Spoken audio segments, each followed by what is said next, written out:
Kaluluwa. Alam nyo ba na may salitang kaluluwa sa Biblia?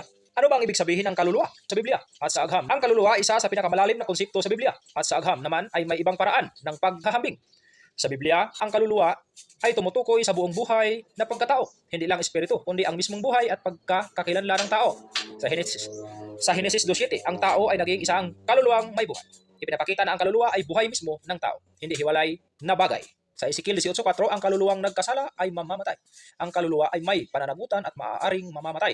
Sa Mateo 10:28, binabanggit ang kaluluwa bilang mahalagang bahagi ng tao na higit sa katawan. Sa malalalim na kahulugan nito, ito ay buhay o hininga ng tao, kabuuang pagkatao, isip, damdamin, at maging ang kalooban, bahaging may relasyon sa Diyos. Sa agham naman, ano ang kaluluwa? Sa modernong agham, walang direktang ebidensya ng kaluluwa bilang hiwalay na entity.